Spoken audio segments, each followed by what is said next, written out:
Good evening साथियों। एक बहुत बड़ी गुड न्यूज लेके आया हूं आपके सामने। नियोजित भाइयों, एकदम आप निश्चिंत रहें। बहुत बड़ी है, बहुत बड़ा खुलासा है, बहुत बड़ी साजिश है। सरकार को सब पता होता है आपको कहां चोट पहुंचाएगी। आप ये समझिए, बातों को हमें समझना होगा। देखिए दोस्तों, एक चीज ध्यान दीजिए कि हम नियोजित बहुत बड़े फायदा हम लोगों को मिलने जा रहा है। आज एनसीजेसीएम और सरकार की बैठक हुई थी। एनसीजेसीएम 28 संगठनों का एक संगठन है, जो कर्मचारियों का संगठन है, और उसने अपना सुझाव सरकार को दिया है। ये समझिए, एनसीजेसीएम 28 संगठनों का, ये कर्मचारियों का 28 लोगों का संगठन है जो सरकार को सुझाव दिया है। अब सरकार को सुझाव क्या है? 8वां पे कमीशन में। ये समझिए, इस झोल को समझिए कि क्या सुझाव दिया है और उसमें नियोजित को कहां फायदा होने जा रहा है। इस नियोजित के नियमावली को सरकार क्यों समाप्त करना चाहती है, अब खुलासा हुआ है। सरकार पहले से जानती है। और एक बात बता दूं मैं आपको, बड़ी मछली हमेशा छोटी मछली का शिकार करते हैं, या जान लीजिए इतना। ये 7th सीपीसी या 8th सीपीसी जो भी कमीशन होता है, उसकी मॉनिटरिंग कौन करता है दोस्तों? तो बड़े आईएएस अधिकारी होते हैं। बड़े आईएएस, जो बड़े आईएएस अधिकारी होते हैं, आईएएस जो सचिव, प्रधान सचिव, बड़े ओहदे पर पहुंच जाते हैं, वही इसकी मॉनिटरिंग करते हैं, वही इन चीजों को बनाते हैं। 8वां पे कमीशन हो चाहे 7th पे कमीशन हो, सब वही आंकड़ा तैयार करते हैं। तो पहले आपको उसमें बड़ी मछली और छोटी मछली का एक आंकड़ा समझा देते हैं दोस्तों। 7th पे कमीशन में ये जो मैं 10,000 दिखा रहा हूं, ये 53,000 दिखा रहा हूं। इसमें छोटे कर्मचारियों को बहुत बड़ा नुकसान हुआ था 7वें वेतन आयोग में। ये पेंशन है दोस्तों, जो छोटे कर्मचारियों को 10,000 पेंशन मिलता था, दिया गया, वहीं 53,000 पेंशन बड़े कर्मचारियों को दिया गया, जो आईएएस रैंक के वगैरह के होते हैं, उनको 53,000 यानी 5 गुना अंतर पेंशन में कर दिया गया था। तो वो अपने तो उठा लिए इसको, 53,000 5 गुना बढ़ा लिए, और छोटे कर्मचारियों को 10,000 कर दिए। कितना बड़ा झोल था। छोड़िए इन चीजों को, अभी आगे बढ़ते हैं। अभी 8वें वेतन आयोग में क्या हम लोगों को लाभ होने जा रहा है, ये समझिए। अब दोस्तों, ये 8वां वेतन आयोग में 1300 से 1900 का ग्रेड पे होता है दोस्तों। 1 और 2 लेवल 1 और 2 दोनों लेवल में 1300 से 1900 तक का वेतन आता है। 2 लेवल है ये, 1 और 2 लेवल। अब ये सरकार, ये सुझाव जो गया है 28 संगठनों का, उस सुझाव में कहा है इन संगठनों ने कि दोनों ग्रेड को मिला के 1 कर दीजिए। ठीक है, दोनों ग्रेड 1 हो जाएगा, यानी 19,900 से 63,200, जो 18,500, 18,000 से 56,900 था, 1 का, और 2 का था ये, इसमें अंतर था। लेकिन अब दोनों का क्या हो जाएगा? यही हो जाएगा, 19,900 से 63,200। ये चपरासी वगैरह का ग्रेड होता है दोस्तों। अब समझिए, ये फायदा हो गया कि नहीं हो गया? ये बड़ा वाला इसको भी मिल गया, 1 को भी फायदा हो गया। अब समझिए बात को, 1 वाले को जो 18 से 56 था, वो सीधे 19 से 63,000 हो गया, बढ़ गया इसमें। समझ गए बात को? ये दोनों को मिलाने का सुझाव दिया गया है। अब हम लोग दोस्तों किस कैटेगरी में आते हैं? हम लोग लेवल 3 और 4 में आते हैं, जिसमें 2,000 क्लर्क लोग आता है, और 2400 जो ग्रेड पे था हम लोगों का, उसमें 3 और 4 आता है 2,2400, जो बेसिक ग्रेड और स्नातक ग्रेड के शिक्षक आते हैं, दोनों ग्रेड में, जो हम लोग की नियमावली में है, 2020 वाली नियमावली में है। और इसको लेवल में जब डाल दीजिएगा तो 3 और 4 लेवल और दोनों को मिलाने जा रही का सुझाव है, जो सरकार निश्चित मानेगी।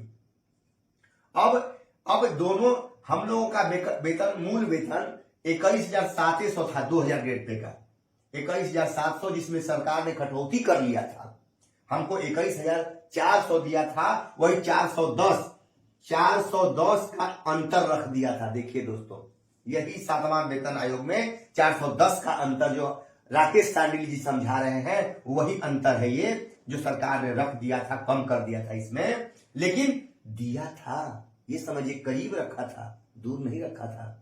वो करना है सरकार को, लेवल 3 और 4 में ही हमको रखना है। और जब दोनों मिल जाएगा तो हमको तुरंत यही 25,500 से 81,000 हमको तुरंत लाभ मिलने जा रहा है दोस्तों।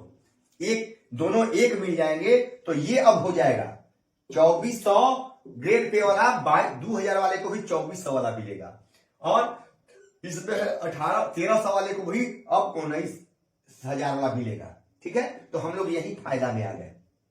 समझ लीजिए इस चीज को, हम लोग यही लेवल में डाल जाएंगे। हम लोग का सीधा अब हम लोग इस लेवल में आ जाएंगे, 2,000 वाला सीधा 2400 लेवल में आ जाएंगे। और दोस्तों जो 2800 का लेवल था वो अब कहां जाएगा दोस्तों, 4200 और 5 और 6 लेवल है। 4200 और 2800 को मिलाने का इसमें सुझाव है। अब 4200 वाला 2800 वाले का भी किसमें आ जाएगा, 35,400 मूल वेतन, 35,400 मूल वेतन हो जाएगा। 24 इसमें 2024 वाले का 25,500 हो जाएगा और 19,900 उनका हो जाएगा। दोस्तों समझिए, आप प्रमोशन जब करके इसमें आएंगे 2800 से 4200 वाले में, 2400 तो ऑलरेडी आपका हो जाएगा 8वें वेतन आयोग में, इसमें तो स्वयं आप आ जाएंगे। अब आप प्रमोशन करेंगे तो कहां जाएंगे, अब बेसिक और ये दोनों एक हो गया। अब आप प्रमोशन करके मेरे दोस्तों कहां जाएंगे, 2800 से 4200 वाले में, यानी 35,400 आपका मूल वेतन होगा। देखिए, यही आंकड़ा तो सरकार आप लोगों को से छुपा रही थी और आप लोग भाग गए विशिष्ट में। अरबों रुपया सरकार बचाई है आपसे, खरबों रुपया बचा ली है। यही आंकड़ा जो 8वां में होने जा रहा है, और समझौता है केंद्र और राज्य से कि जो लागू करेगा वो आपको देना है, राज्य सरकार को भी देना है। अब नियोजित पर लागू होगा कि नहीं ये सुन लीजिए। जब 7वां हमारे ऊपर लागू हुआ तो आप पर हमारे ऊपर 8वां क्यों नहीं लागू होगा, होना है, नियमावली में है, कोई माई का लाल रोक नहीं सकता है उसको। अब देखिए, अब जब ये आप जान गए दोस्तों, तो ये थोड़ा सा समझ लीजिए कि भाई आप जो है विशिष्ट भाई, आप इसके 5200 वाले में आप हैं ही नहीं। बात समझिए, राज्यकर्मी के वेतन में आप ये नहीं है। ये पूर्व से लेवल जो है आप में, अब जो कहते हैं कि ग्रेड पे खत्म, ठीक है, इसको खत्म मान लेते हैं, ग्रेड पे को खत्म मान ली, ठीक है, आप लोगों की बात मैंने मान ली विशिष्ट वालों की, तो ठीक है भैया, ये तो लेवल में सेट कर दिया ना ग्रेड पे। ये ग्रेड पे कहां आ गया, 1-2 लेवल में आ गया। समझिए बात को, ये लेवल में शिफ्ट कर दिया है। ऐसा नहीं कि हवा में खत्म हो गया, इसका कोई मतलब है नहीं, ये चीज इस लेवल के रूप में आ गई। ये लेवल में इसको डाल दिया, फिक्स कर दिया, ये लेवल में इसको डाल दिया, तो हम तो यहां से घसक के यहां आ गए। लेकिन भाई विशिष्ट भाई से मैं पूछना चाहता हूं कि आप लोगों का फिक्स है 25,000, ये कोई लेवल है? किसी राज्यकर्मी वाले उठा के देखिए तो है लेवल, कोई नहीं है। समझिए बातों को, ये नियोजित की विजय है। सरकार हार रही है, सरकार परेशान है इसी बात से कि नियोजित वाला नियमावली तो ये सब जाएगा नहीं तो खत्म कैसे होगा। सरकार नियोजित के नियमावली 2020 को खत्म करना चाह रही है कि इसमें से सारे नियोजित निकल जाए, विशिष्ट बन जाए, काम खत्म, 5200 का खेला खत्म ही कर दो। अब वो रहबे नहीं करेगा, कहानी खत्म, और 25,000 फिक्स रहेगा। तो इनको 7th पे लागू करेंगे, तो इसमें से किसी में अइबे नहीं करेगा तो लागू कहां से होगा। इनके अपने हिसाब से सरकार बैठाई दिया, अपना अधिकार होगा शिकार का, सरकार का। वो 7th CPC से इनको मतलब, 8 CPC से इनको मतलब नहीं होगा, काम खत्म यहीं पे। सरकार के अब बिहार सरकार के रहमो करम पे होंगे, और हम केंद्र सरकार लागू करेगी। जब कर्मियों पर लागू करेंगे, केंद्रीय कर्मियों पर लागू होगा, राज्य कर्मी पर ये लागू करेंगे तो हमारे ऊपर लागू होगा। ऐसा नियमावली में सरकार हमारे कही है, उसी बात से डर करके नियोजित नियमावली को खत्म की जा रही है, समझिए। और अब भी जो विशिष्ट भाई हैं नहीं गए हैं, आप रुक जाइए, इस चीज को समझ लीजिए। बहुत बड़ा आंकड़ा देखा हूं, न्यूज को जाके देखिए। हम एक एक चीज ध्यान रखते हैं, परिश्रम करते हैं, तब आप लोग पहुंचाते हैं। ये आप समझिए इन बातों को। ये बहुत बड़ा आंकड़ा दिया हूं और नियोजित के लिए बहुत बड़ी खुशखबरी है कि अब नियोजित भाई छोड़ करके भूल कर मत जाना, अन्यथा कपार पीटोगे कपार। मैं कह दे रहा हूं, सिर पीटना पड़ेगा। ये जो मैं दे रहा हूं ना, बहुत परिश्रम करता हूं इस पे, 2 घंटा बैठा हूं मेरे भाई, तब जाके ये आंकड़े निकाला हूं। और उसमें कई भाई लगातार फोन कर रहे हैं, उनके क्योंकि मेरा कंसेप्ट नहीं हो पाता है, बैठ नहीं पाता हूं, क्योंकि इतना फोन भाइयों का आता है कि मैं परेशान हो जाता हूं।